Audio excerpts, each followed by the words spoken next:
Au nom du Père et du Fils et du Saint-Esprit, ainsi soit-il. Il nous a dit de la part de notre Seigneur, la vérité vous rendra libre. Cependant que l'erreur entraîne des désordres, des manquements, des privations de cette liberté, des privations de cette vérité, des privations de cette liberté. Notre Seigneur est la vérité. C'est donc lui qui est la vraie lumière venant en ce monde pour éclairer tout homme venant en ce monde. Et ainsi rendre l'homme pécheur, les atteintes de ce péché originel, véritablement libre. C'est-à-dire qu'il n'y a plus de lien qui leur retienne pour entrer dans cet amour de son Dieu, dans cette communication avec son Dieu infini, dans ce Dieu d'amour, de bonté. Il n'y a plus d'obstacle à l'amour, plus d'obstacle à la bonté, plus d'obstacle au bonheur, à cette jouissance du bonheur éternel qui sera dans la gloire de notre Dieu. Donc maintenant, le monde est rempli d'erreurs. Le péché nous a fait chuter dans l'ignorance, nous a conduits dans l'ignorance et les erreurs. Les prophètes ont éclairé ce chemin de l'humanité au souffle du Saint-Esprit, qui les faisait parler, qui les faisait dire ces paroles divines pour être les lumières dans ce monde et pour leur annoncer cette bénédiction qu'ils auraient, celui qui serait l'envoyé du Père, son Fils unique, le Christ, le Messie, celui qui aurait cette grâce, qui serait le Christ loin de Dieu, le Messie, c'est-à-dire celui qui a cet Esprit Saint dans sa plénitude, Dieu lui-même, empli de cette grâce, empli de cet Esprit Saint, qu'il est venu pour communiquer au monde, pour nous faire héritiers de Dieu, pour nous emplir de ce trésor, de cet Esprit Saint, de cette vie de cet Esprit Saint. L'Esprit est la vie, la lettre ne sert de rien. Il y a des tas de religions, la lettre ne sert de rien, c'est l'Esprit qui vivifie. L'Esprit qui vivifie. On dit même la lettre tue, même la lettre, pour répondre la lettre de la parole divine, Saint Paul dit la lettre tue. C'est l'Esprit qui vivifie.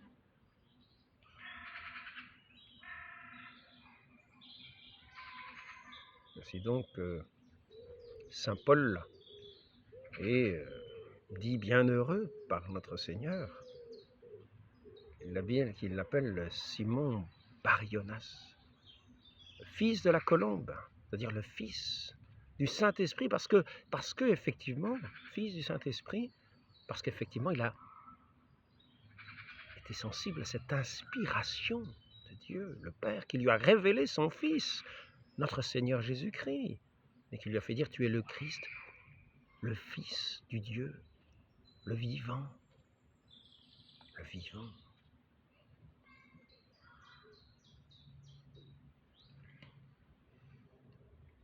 Notre Dieu est la vie. Nous sommes des fils de Dieu lorsque nous sommes dans cette vie de notre Dieu. Nous n'est pas le Dieu des morts. Notre Dieu n'est pas le Dieu des morts. Ainsi, maintenant, je voudrais revenir à ce que j'ai pu entendre tout récemment. C'est une réaction un peu vive, sans doute trop rapide. En général, je mets un certain temps. Mais enfin, j'ai eu ce sens de venir dire ce qui me venait à ce sujet-là. Donc, je vais vous l'exposer. Voilà. Donc, c'est au sujet de ce que nous avons entendu lors de son voyage apostolique par le pape François, et qui peut scandaliser bien des oreilles de chrétiens, et faire dire, ah ben ça y est, le pape est hérétique, nous avons décidé que maintenant, donc il n'y a pas d'église, donc il n'y a pas de juridiction, etc. N'oublions pas, juridiction de fait et juridiction de droit. Même si un pape était hérétique, tant qu'un concile, c'est un concile général, se réunit au nom de l'Église, n'a pas déclaré, parce que c'est le magistère vivant qui parle, n'a pas déclaré que ce pape était hérétique, et que ce pape en plus corresponde. Mais nous n'oublions pas que l'Église, c'est la mouvance du Saint-Esprit. C'est-à-dire que ce concile fasse connaître que ce pape est effectivement pas pape, qu'il est déchu de son siège. Tant que l'Église ne fait pas connaître, tant qu'un concile général ne fait pas connaître à l'Église, un pape est tombé dans une hérésie, nous n'avons nulle connaissance. Nous avons des connaissances très, très limitées. Nous ne comprenons pas nécessairement tous les textes dans le sens qu'ils ont. Nous n'arrivons pas nécessairement à capter les subtilités du langage, ni à discerner ce qui est véritablement hérétique de ce qui ne l'est pas. Donc c'est ce magistère vivant qui est là. Et n'oublions pas que dans un concile, un pape qui parlerait ex cathedra dans le concile, ex cathedra, un pape qui déciderait, qui déciderait alors qu'il n'y a que quelques évêques qui sont pour une opinion et que tout l'ensemble des autres évêques seraient contre. Si le pape se met à pencher du côté des quelques évêques, et s'il tranche dans ce sens-là, tout le monde se rallie à cela. Non pas que ça irait contre l'enseignement de l'Église. N'en doutons pas. N'en doutons pas. Nous avons la promesse de notre Seigneur Jésus-Christ que le magistère vivant de l'Église ne chutera pas dans l'hérésie. Donc, le Concile Vatican II, il n'y a pas eu d'hérésie dedans, nous pouvons nous fier à ses enseignements. Sinon, les portes de la mort auraient prévalu contre l'Église. Or, cela est une promesse que jamais les portes de la mort ne prévaudront contre cette Église. Donc contre ce corps enseignant de l'Église, qui a été établi pour enseigner, ce magistère vivant,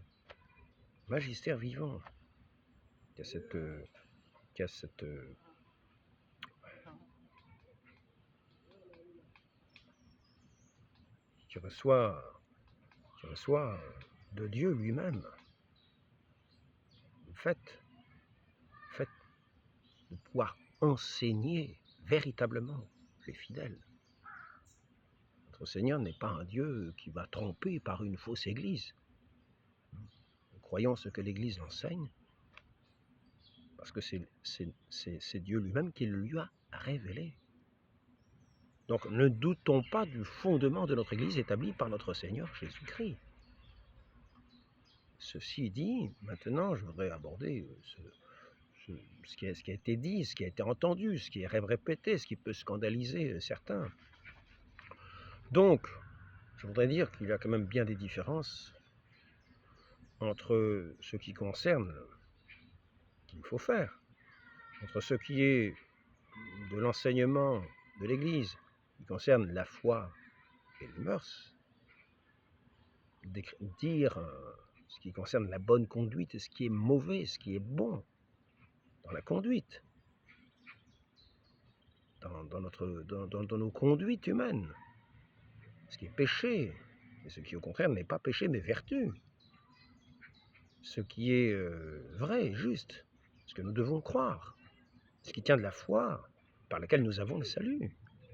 Cette foi qui est un don de Dieu, nous n'oublions pas. Et c'est un don, comme nous le voyons dans Saint Pierre, surnaturel. Saint Pierre a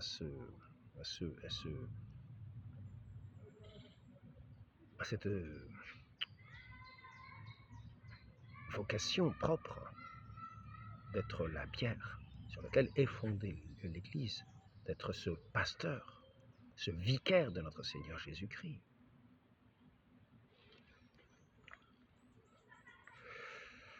Donc, voici ce que dit le pape François lors de son voyage dans l'Extrême-Orient. L'une des choses qui a le plus frappé chez vous, les jeunes, c'est votre capacité de dialogue interreligieux.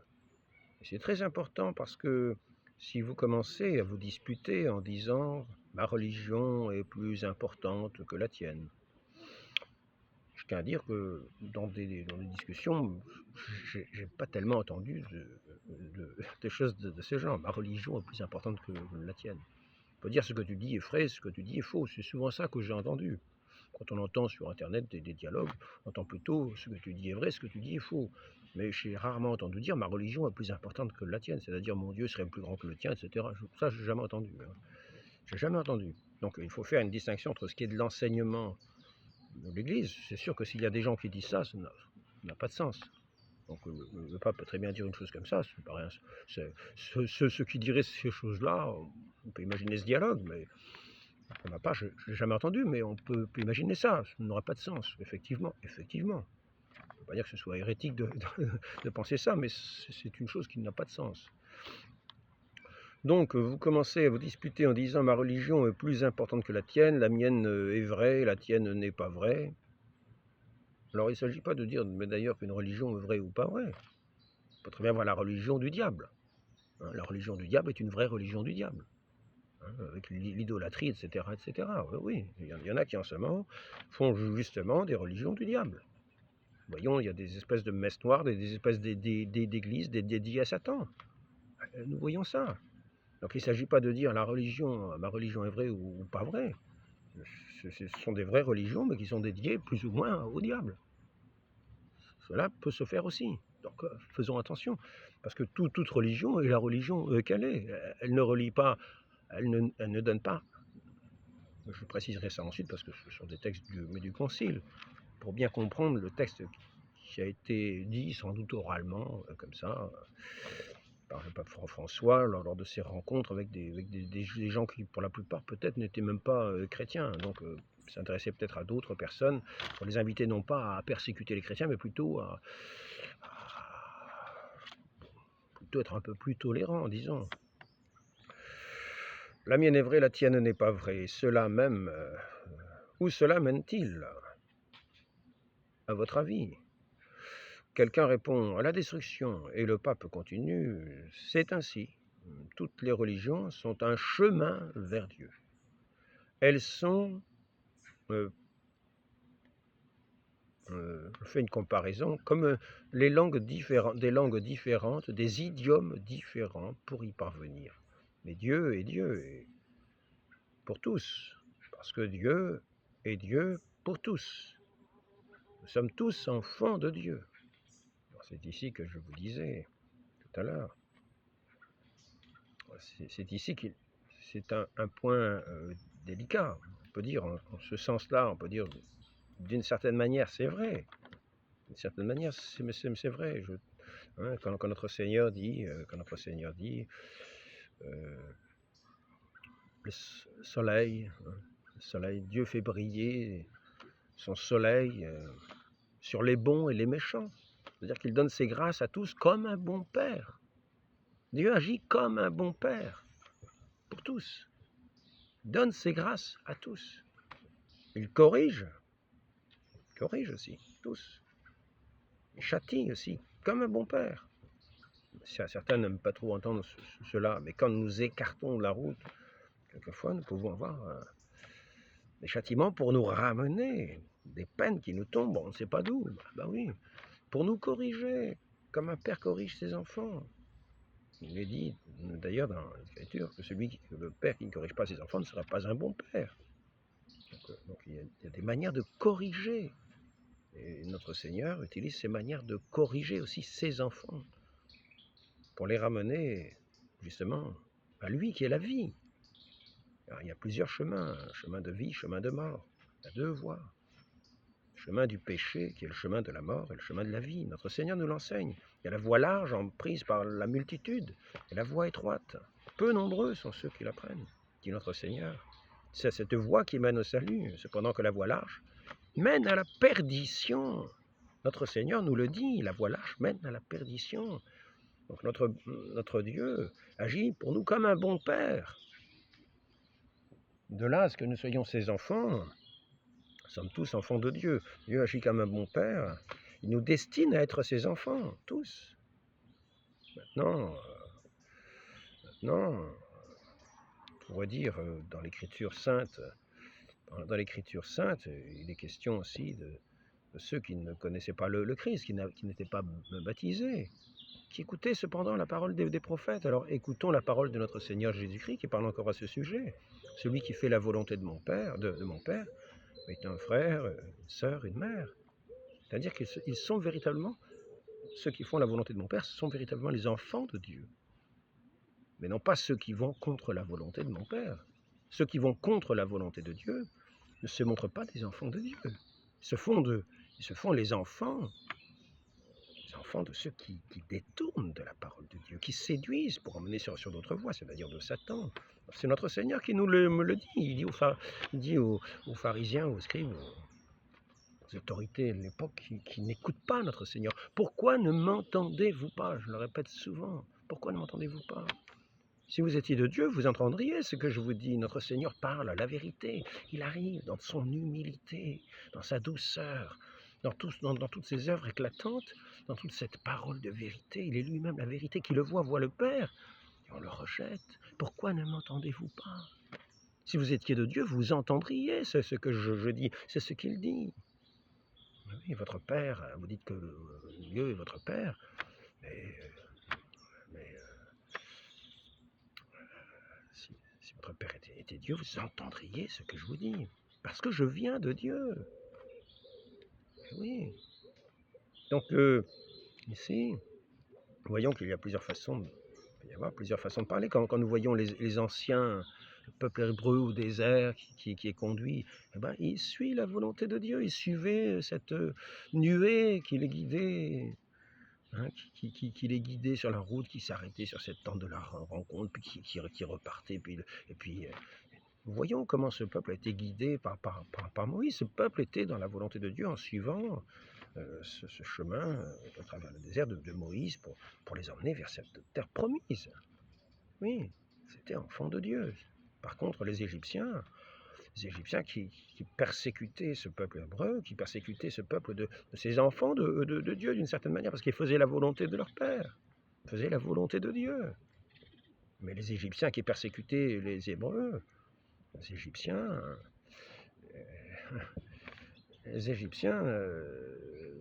ne s'unissaient pas à ce peuple. N'oublions pas la parole de notre Seigneur.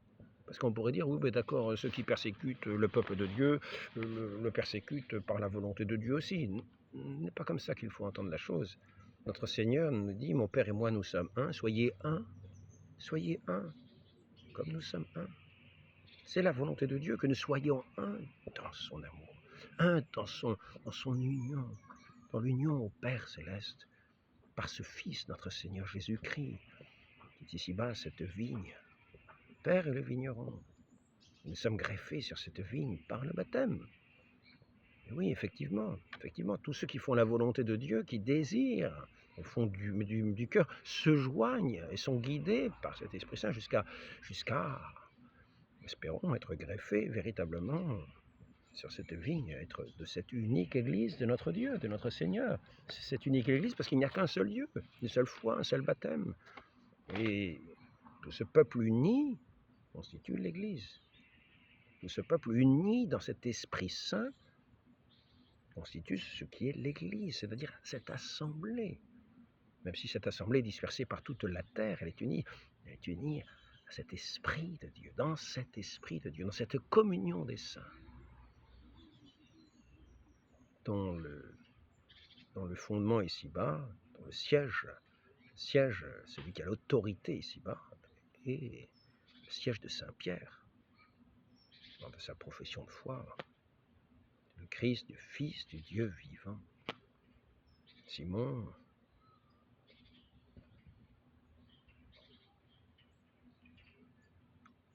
maintenant je te donne Pierre. Simon, fils de la colombe, Simon Bar-Jonas, fils de la colombe, fils du Saint-Esprit. Toi qui as entendu cette révélation du Père. Ce n'est pas la chair et le sang, ce n'est pas les lettres, quoique c'est une confirmation de l'Écriture. Il annonce celui qui devait venir, le Messie, celui qui était promis dès l'origine du monde. Donc il devait s'accomplir les Écritures, le Christ, celui sur qui repose l'Esprit Saint, qui va envoyer l'Esprit Saint auprès de son Père. comme il le dit. Je m'en vais auprès de mon Père. C'est pas monter encore auprès de mon Père, ne me touchez pas. Je m'en vais auprès de mon Père. Je vous enverrai l'Esprit Saint auprès du Père. Je vous enverrai l'Esprit Saint. Et l'Esprit du Père, c'est l'Esprit du Fils. Cet esprit d'amour du Père et du Fils. Le Père aime le Fils aime le Père. Le Fils est engendré du Père. Le Fils est la connaissance du Père. Qui le voit le Père.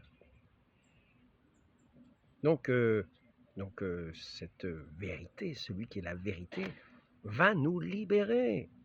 Nous entrons dans sa pleine lumière, dans sa communion d'amour. Et c'est là la liberté des enfants de Dieu. Maintenant, si nous prenons ce qui est dit dans le catéchisme au sujet de ceux qui sont dans cette forme d'ignorance, par l'ignorance invincible, le mal ne peut être imputé à la personne. Et il n'en demeure pas moins un mal, une privation, un désordre. Il faut donc travailler à corriger la conscience morale de ces erreurs. Parce que ce désordre, s'il n'est pas volontaire, s'il y a la bonne volonté, on pourra arriver à corriger les erreurs. S'il est volontaire, si nous rejetons la vérité, à ce moment-là, nous ne sommes plus du tout des fils, nous ne sommes plus du tout des enfants de Dieu. Rejetons sa lumière. Et à ce moment-là, l'ignorance nous sera préjudiciable et nous sera imputée. Et nous aurons notre jugement. Nous sommes déjà jugés. Lui qui ne reçoit pas le Fils est déjà jugé. Nous voyons ça dans Saint Jean. Il ne reçoit pas celui qui est la vérité.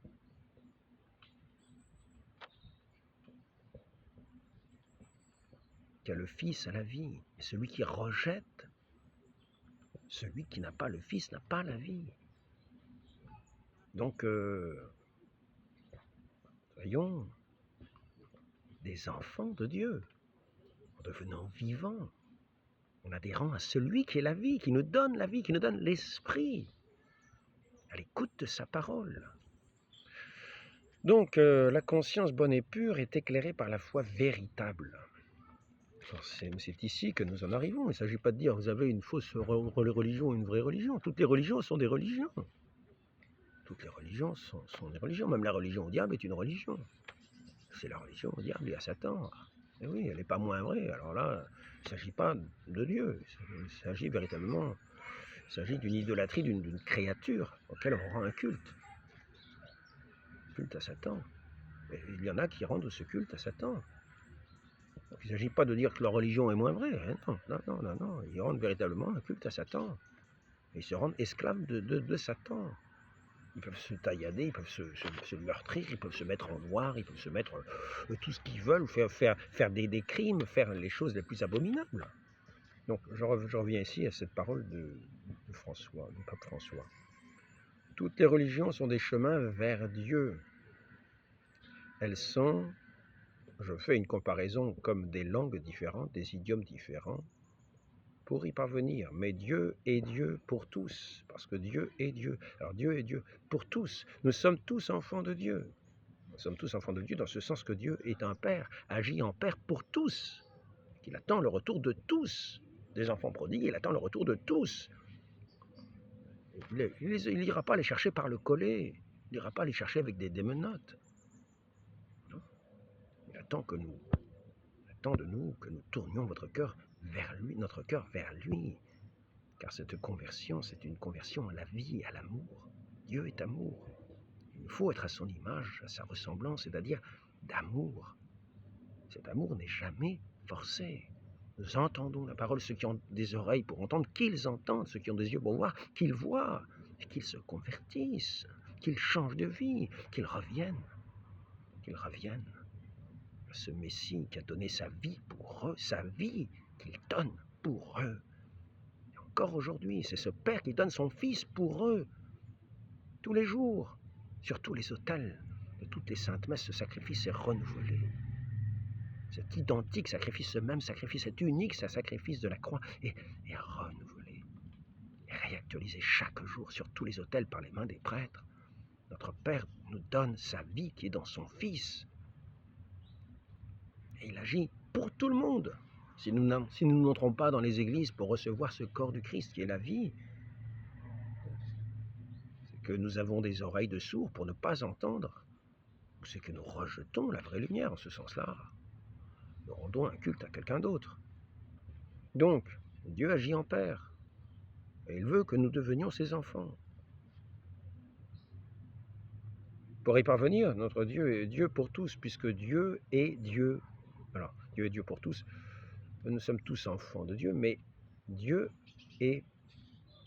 Mais mon Dieu est plus important que... Mon Dieu est plus important... voyons. Mais mon Dieu est plus important que le tien.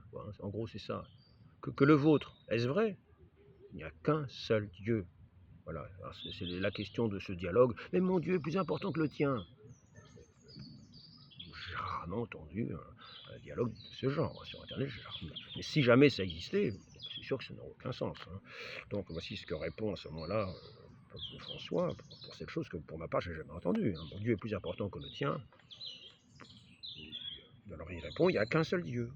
Et nos religions sont des langues, des chemins vers Dieu. Alors, certains sont sikhs, là on fait hic, d'autres musulmans, d'autres hindous, d'autres chrétiens. Mais ce sont des chemins différents. Des chemins différents. Nous prenons des chemins différents vers Dieu. Alors, à cela, je rajouterai une chose. Pour ne pas nier ce qui est dit là, je rajouterai une chose. Même les athées sont en chemin. Tant qu'ils sont vivants, même des athées sont en chemin. Ils cherchent peut-être aussi la vérité. Ils pensent qu'il n'y a pas de Dieu, parce qu'ils pensent que c'est ça la vérité. On leur a enseigné ça à l'école, donc ils rejettent toute idée de Dieu, etc. Ils cheminent vers ce qu'ils pensent être la vérité. Ils sont en chemin. Et ils ont peut-être aussi, eux aussi, certains éléments dans leur vie, par exemple la création. S'ils étudient la création, c'est aussi un chemin. S'ils s'ouvrent véritablement à ce sens de la création, peut-être au début ils disent la nature, ils pensent qu'elle est éternelle peut-être, mais si un beau jour ils arrivent à un sens en examinant ce qui tient de la création, qu'ils ont mais soudain un sens que c'est la création, à ce moment-là, voilà, ils arriveront à cette illumination des esprits et des cœurs, parce que la création elle-même, dans sa beauté, dans toute sa magnificence, dans tout son ordre merveilleux, que nous pouvons contempler, eh bien, nous parle de Dieu, du Créateur, de celui qui l'a créé. Car c'est raisonnable de penser que Dieu a créé toutes les choses, qu'un esprit tout-puissant a créé cette création et la maintient dans sa vie. Et non pas, comme je l'ai déjà dit de multiples fois, vous avez un trou noir et d'un coup, un éléphant. Quand je dis tout d'un coup, ça ne change rien. Que ce soit, vous pouvez imaginer tous les milliards d'années que vous voulez, pour qu'il n'y a aucune conscience de rien. C'est comme si c'était une seconde, un dixième de seconde, un millième de seconde. Donc vous avez un trou noir, puis d'un coup, vous avez un éléphant. Un éléphant, ça trompe. Alors là, il pourrait croire que d'un trou noir vient un éléphant. C'est plus raisonnable de penser que une intelligence toute puissante, nous sommes le fruit d'une intelligence toute puissante et aimante, seront jugés à l'amour. Dans cette beauté de la création. Je me mets devant la création pour qu'on puisse, parce que la création parle. Le rayon de soleil y parle. Les chants des oiseaux nous parlent. Tout nous parle de Dieu. Il n'y a que ceux qui ne veulent pas entendre ne l'entendent pas. Tout nous parle du bon Dieu. Et nous avons une fin ici-bas. Nous avons, nous, la vie éternelle. Il faut bien penser qu'il y a eu un dérèglement avec ce péché originel. Donc, maintenant, je voudrais quand même donner un petit éclairage au sujet de ce qui est dit dans le Concile Vatican II, ce qui vient d'être dit par le pape, qui est dit d'une certaine manière. Les religions autres que le christianisme ne donnent pas le salut. Les religions autres que le christianisme ne donnent pas le salut. Comprenons-le bien. Les religions autres que le christianisme ne donnent pas le salut. Et là, c'est l'enseignement de l'Église. L'enseignement de l'Église. Comprenons bien ce qui est mis. Les autres religions, on dit c'est un chemin vers Dieu, dans une langue différente. Parce que elles ont il y a tout un petit éclairage qui nous donne quelque chose, ou le sens de la création. Ou donc c'est peut-être un chemin, en ce sens que ça va nous ouvrir, tiens, comme celui qui aurait le sens de la création, ça l'ouvrirait au Créateur. Mais une religion de ce genre, simplement sur la création, ou peut-être on ira adorer les arbres, ou je ne sais pas moi, ça ne va pas que... Ce n'est pas le salut. Ce n'est pas le salut. Hein. Les religions autres que le christianisme ne donnent pas le salut. Parce que le christianisme donne la grâce du Christ. Pour ceux qui ont la foi en lui.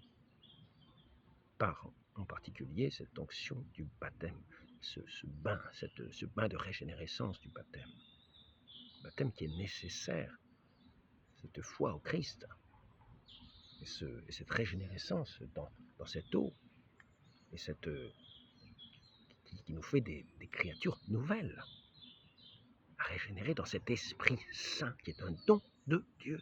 Ce n'est pas par nous-mêmes, ce n'est pas par simplement des études. On peut faire toutes les études qu'on veut. On peut très bien lire la Bible même et faire comme pour les protestants aussi.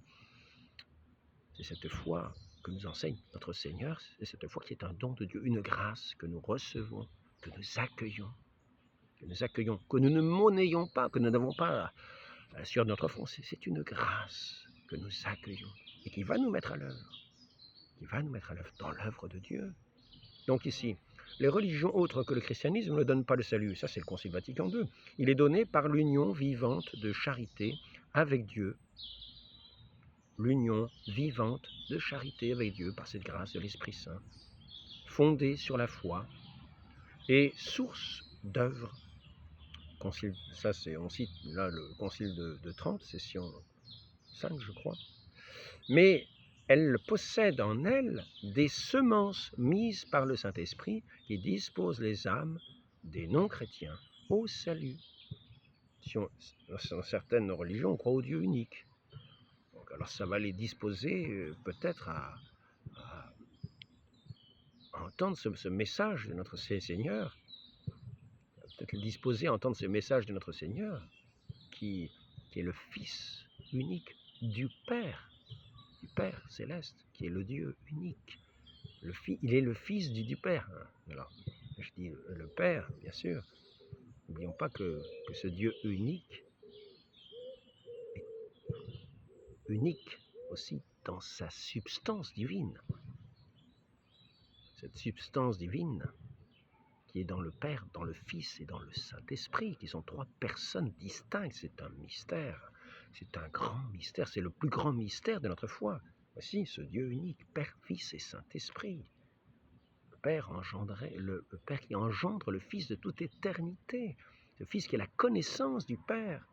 Cet amour du Père et du Fils, c'est le Saint-Esprit qui nous est donné pour nous unir à notre Dieu, notre Père céleste. Donc, dans certaines autres, il y en a qui ont le sens de la création, il y en a qui ont le sens d'un jugement général, parce que nos vies, nous sentons bien qu'il y a une justice, et que si cette justice ne trouve pas son aboutissement ici-bas, et même si tous les actes n'ont pas leur récompense ici-bas, à leur juste mesure, voyons bien que nous posons des actes qui ont une valeur éternelle. Tout ce qui tient de l'amour est éternel. Et cette justice sera éternelle. Donc nous aurons un jugement final, un jugement dernier. Bon. Donc, nous voyons que ça dispose, mais toutes les religions, et là, c'est la partie qu'il faut bien entendre, les religions autres que le christianisme ne donnent pas le salut. Comprenons-le bien. C'est l'enseignement de l'Église. Par contre, elles possède en elle des semences mises par le Saint-Esprit. Elle possède en elle, mais elle possède même en elle des semences qui vont nous opposer aussi. Et cela n'est pas dit, mais on peut très bien le dire. On peut très bien le dire. Car il y a bien en elle aussi, dans certaines religions. Il ne s'agit pas de dire que ce sont des fausses religions, ce sont ces religions-là. Ces religions-là, je ne parle pas de la religion au diable. C'est une vraie religion, la religion au diable.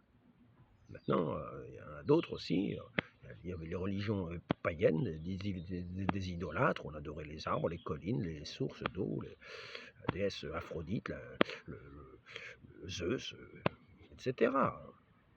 Ce sont des vraies religions, mais des vraies religions qui sont loin de donner le salut. Hein. Il y avait un culte, etc. Donc, ce salut est une pure grâce de Dieu, ce Dieu qui nous a donné son Fils, en qui est la vie. Voilà. Nous devons le recevoir. Nous devons le recevoir. Et donc, il est dit que ces diverses religions ont en elles quelques éléments qui vont peut-être nous permettre de le recevoir, de nous faire une idée, qui vont nous permettre de comprendre ce qui va être dit quand nous annoncerons l'Évangile, afin de le recevoir. Nous avons un sens de la justice de Christ et la vérité. Tout ce qui contredit la vérité va choquer les oreilles de ceux qui aiment la vérité. Et ainsi, ça va leur permettre, même dans ces diverses religions, d'entendre ce langage de ce Dieu qui parle au cœur, autre que simplement des différentes langues. Notre Dieu nous parle au cœur, parle à nos intelligences et il nous parle au cœur, dans la vérité. Si nous pourrons percevoir cette parole du Christ, adressée à tout homme venant en ce monde, dans cette lumière divine, véritable, qui est en même temps cet amour qui touche les cœurs, et quelquefois qui frappe simplement à l'extérieur en attendant que nous ouvrions. Alors donc, nous voyons ici, je vais montrer maintenant un exemple de ce qui peut s'opposer. Parce qu'on parle, mais c'est bien, on peut dire, il y a des semences mises par le Saint-Esprit qui disposent des âmes des non-chrétiens au salut. Très bien, et c'est vrai. Mais il n'est pas précisé que dans ces diverses religions, il y a aussi des semences qui peuvent empêcher le salut. Quand il est dit, par exemple, ici, après les mois sacrés, tuez les associateurs où que vous les trouviez. Quand on dit tuer c'est-à-dire les chrétiens, ceux qui associent le Père, le Fils et le Saint-Esprit, les associateurs. Ce qui font penser l'islam. Il y en a qui nous font dire que nous croyons en 3 dieux, peut-être même en 4 avec la Vierge Marie, ce qui est entièrement faux.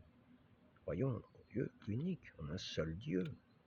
Dieu unique et véritable. Et Père, Fils et Saint-Esprit. D'une même substance divine. Infinie. Qui est l'amour même substance divine. Et 3 personnes. Donc ici, certes, ce sont certes des mécréants, ceux qui disent Allah c'est le Messie, le fils de Marie. Ça va être une semence qui va être semée pour nous fermer. Donc c'est vrai qu'il y a dans toutes les religions des semences qui peuvent nous ouvrir à la vérité, mais il y en a qui vont nous fermer à la vérité. Donc il ne s'agit pas de dire que ce qui est dit là est faux. C'est vrai, il y a des semences qui vont nous ouvrir. Mais on peut aussi rajouter, parce que là c'est peut-être un petit peu la pastorale, et c'est vrai, ce qui est du dogme, c'est que les religions autres que le christianisme ne donnent pas le salut. Nous n'avons pas le salut par ces religions. Par contre, nous pouvons avoir des dispositions. Mais il y a aussi des dispositions inverses. Et là, je vous en dis une. Ce sont certes des mécréants, ceux qui disent Allah, c'est le Messie, le Fils de Marie. Qu'ils soient tous crucifiés. Alors, invités à crucifier les gens parce qu'ils croient en Dieu, parce qu'ils croient au Christ, parce qu'ils sont les disciples du Christ. Je ne sais pas si c'est une semence pour disposer au salut. Ce n'est pas évident. Donc là, nous rejoignons ce désordre qu'il est bon de corriger. Par l'ignorance invincible, le mal ne peut être imputé, sauf que quand il s'agit de crimes et de violences de ce genre, que nous approuvons parce que c'est mis dans une religion. Par l'ignorance invincible, le mal ne peut être imputé, il n'en demeure pas moins un mal, une privation, un désordre. Et nous voyons le désordre dans ce que je viens de dire. Donc il y a des choses dans les religions qui sont comme des semences, qui peuvent nous disposer au salut, mais n'oublions pas de dire aussi, ça je le rajoute, parce que c'est une vérité, nous le voyons bien, on ne peut pas dire le contraire. Dire le contraire, ce serait insensé. Il faut dès lors travailler à corriger la conscience morale de ces erreurs. C'est pour ça qu'il faut évangéliser, afin d'ôter toutes les petites pierres qui sont des obstacles.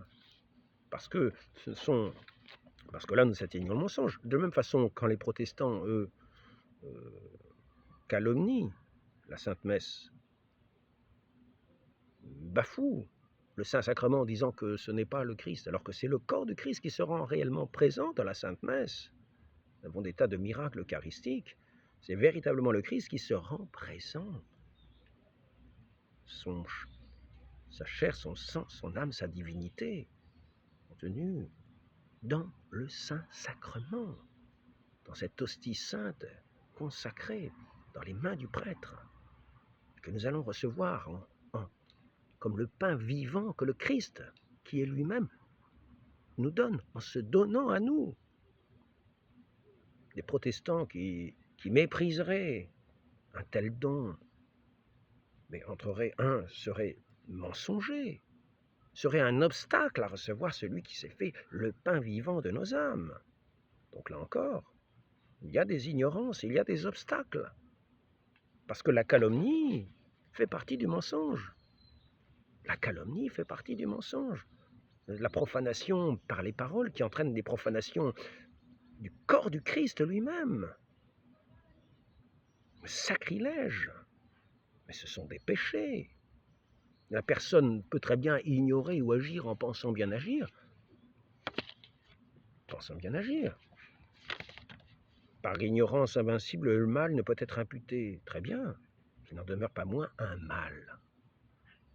Une privation, un désordre qui va scandaliser, un désordre. On va même arriver pour l'honneur à faire comme faisaient les musulmans, c'est-à-dire à massacrer des chrétiens qui étaient à une messe. Nous avons vu ça, avec des protestants qui entraient dans des églises, qui massacraient les catholiques, qui à travers toute l'Europe se sont imposés.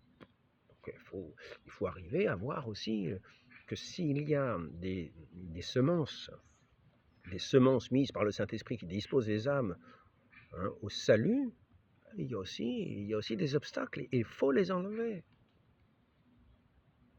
Parce que ces obstacles peuvent nous empêcher justement d'entendre la parole du Père, qui est son Fils, du Père céleste, du Dieu unique, d'entendre sa parole qui est son Fils unique, par lequel nous entrons dans cette relation à notre Père et nous recevons sa vie, la vie qui est dans le Fils, qui a le Fils à la vie.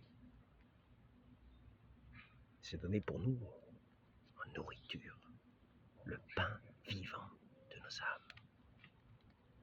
Combien ont été guéris, même corporellement, devant le Saint-Sacrement, c'est-à-dire notre Seigneur présent dans cette humble hostie. Maintenant, nul n'entrera dans la vision béatifique.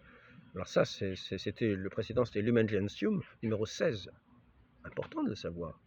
Il dit, les religions autres que le christianisme ne donnent pas le salut. Par contre, il y a des semences, etc., qui peuvent nous permettre. Et là, je rajoute, sans contredire, je ne contredis pas, je rajoute qu'il y a aussi des semences qui empêchent.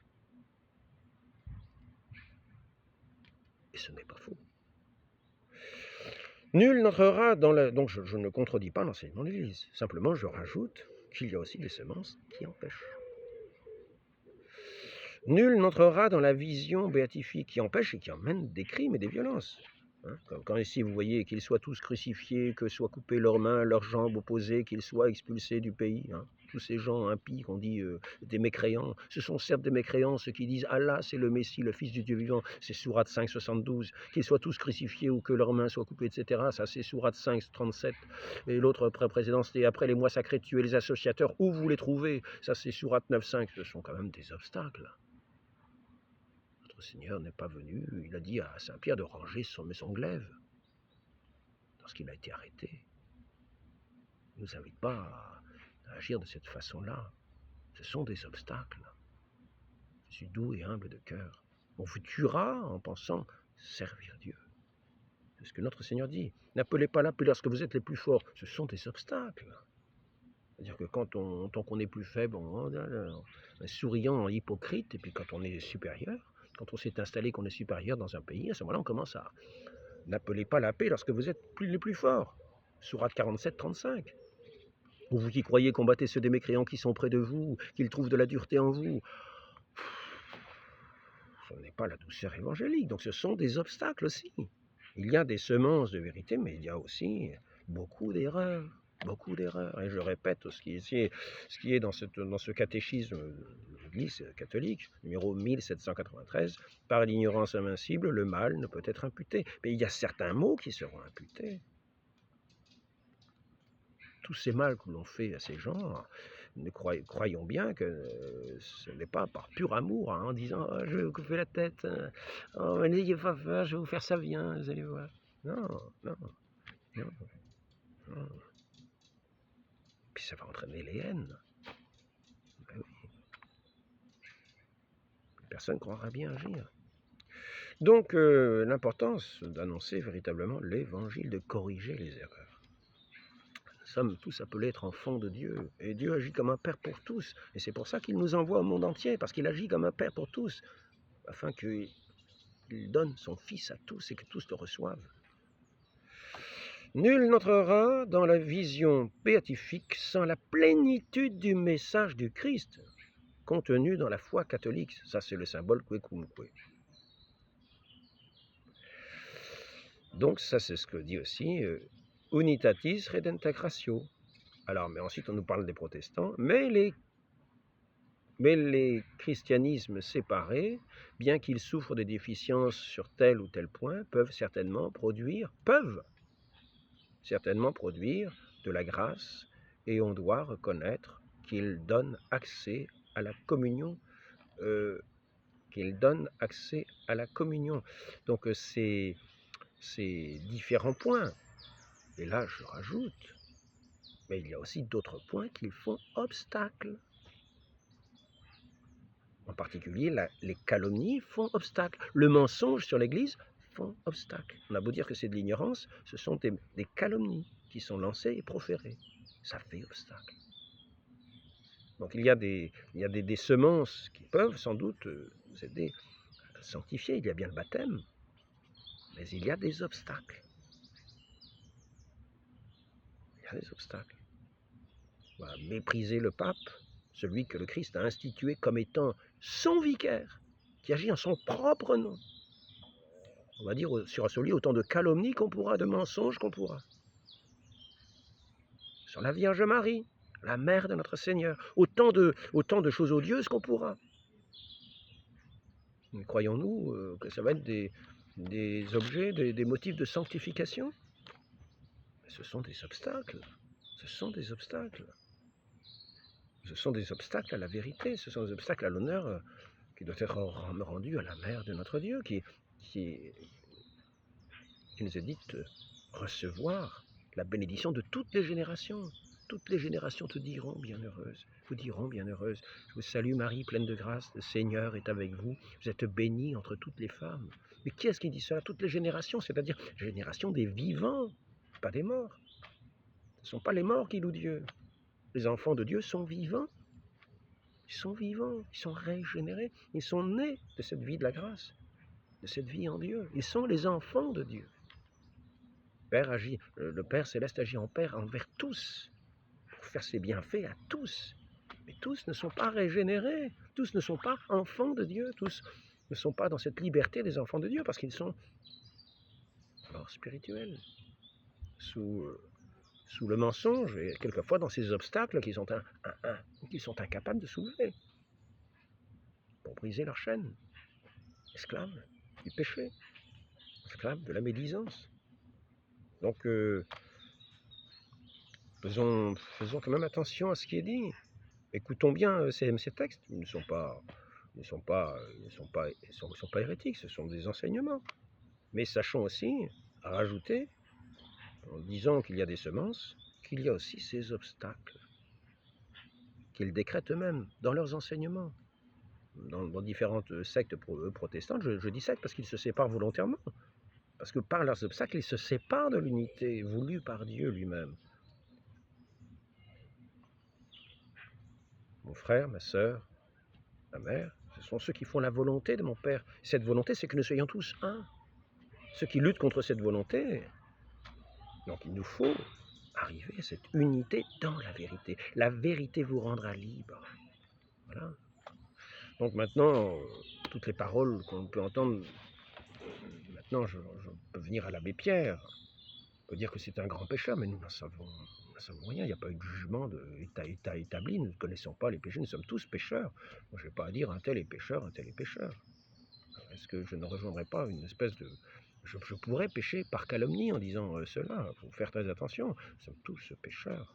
Celui qui dit qu'il n'est pas pécheur est un menteur, c'est ce qui est dit dans l'Écriture, c'est ce que nous dit Saint Jean dans une de ses lettres. Celui qui dit qu'il n'est pas pécheur est un menteur.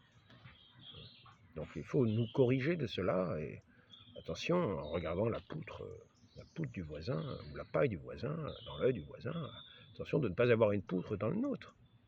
Donc ça, est évident que lorsque le pape François parle de l'abbé Pierre, est-ce que ce n'est pas un enseignement ni de foi, ni sur la foi, ni sur les mœurs. Donc c'est une opinion historique, peut-être de bruit qu'il y a pu y avoir. Donc, est-ce que ce sont des connaissances?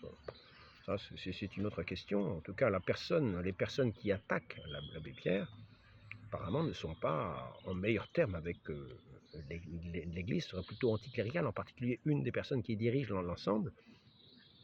C'est quand même assez étonnant que 20 ans après, cet abbé Pierre qui est déjà mort à, je sais pas, 90 ans, 93 ans, j'en sais rien. Il y a 20 ans, alors imaginez, déjà 20 ans avant, il avait 73 ans, vraiment, ça fait 40 ans de là. J'imagine que ce sont des personnes croulantes qui portent plainte aujourd'hui. Enfin, moi je n'en sais rien, je ne connais pas, mais faisons très attention, soyons prudents, prudents, prudents. Nous sommes pécheurs, regardons plutôt ce que nous dit notre Seigneur, regardons plutôt nos péchés à nous avant de considérer ceux des autres, et demandons pardon. Demandons pardon, enlevons pour nous-mêmes les obstacles à cette grâce divine, tous les obstacles.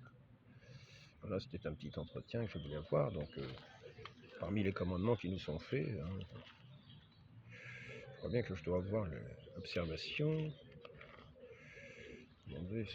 C'est où les commandements? Je vais peut-être les trouver dans le catéchisme de Saint-Vincent.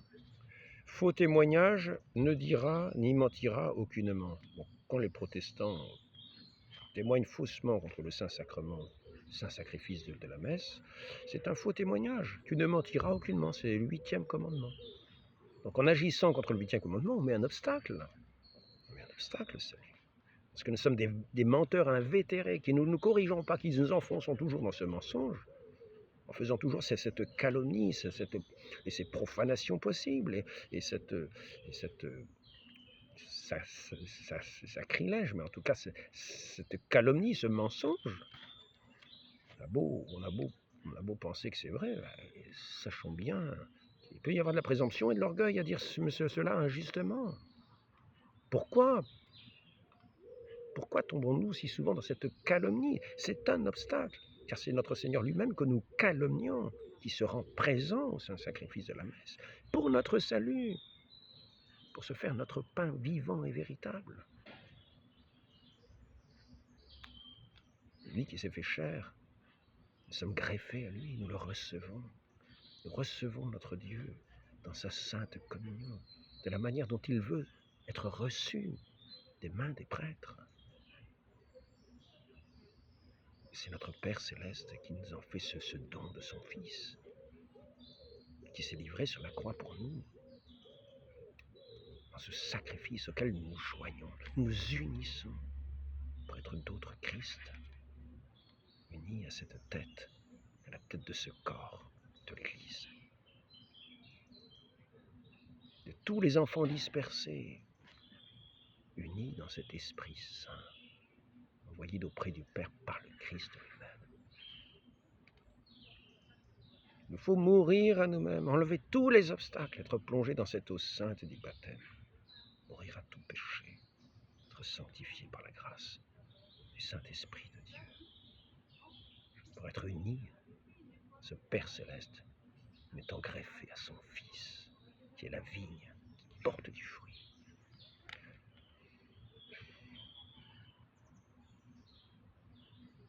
Donc, s'il y a des religions, il y a peut-être des religions qui professent aussi de pécher charnellement. Certaines religions orientales, je sais pas, aussi des œuvres de chair un peu étranges. D'autres religions qui disent qu'on peut avoir plusieurs femmes, des esclaves. N'est-ce pas un péché de chair? L'œuvre de chair ne désira qu'en mariage seulement. Voilà, donc il y a des semences de vérité qui peuvent nous ouvrir à la grâce, qui peuvent nous ouvrir à entrer dans la lumière pour être guidés par cet Esprit Saint qui nous conduit à la vérité tout entière qui est son Fils, qui est le Fils unique du Père, la lumière du monde, venu éclairer tout homme venant en ce monde, afin de nous donner à tous le salut, par des voies que lui seul connaît,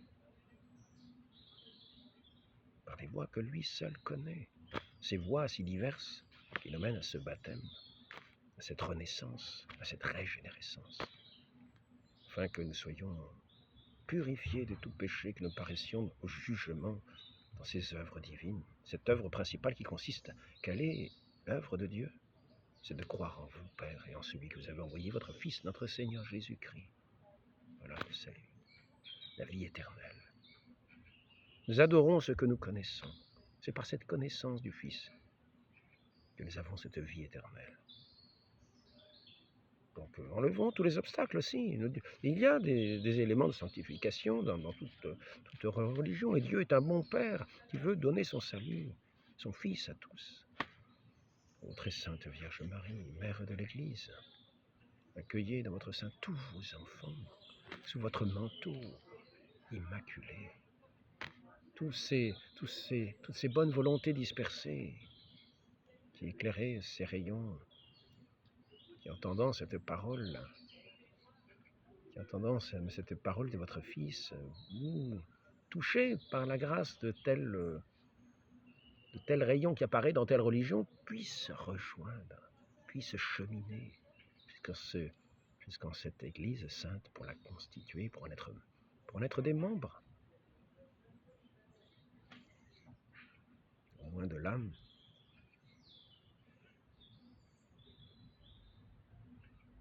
Mais vous êtes tout-puissant pour nous conduire tous. Ô Marie conçue sans péché, priez pour nous qui avons recours à vous. Cette Église qui est fondée par notre Seigneur Jésus-Christ jusqu'à la consommation des siècles. Soyons-en sûrs. N'ayons nul doute. Donc, si nous avons des mauvaises façons de penser, des mauvaises façons de voir, gardons bien cette foi qui nous est donnée, cette foi pleine et entière qui nous est donnée dans cette Église, et soyons sûrs de ne pas être trompés.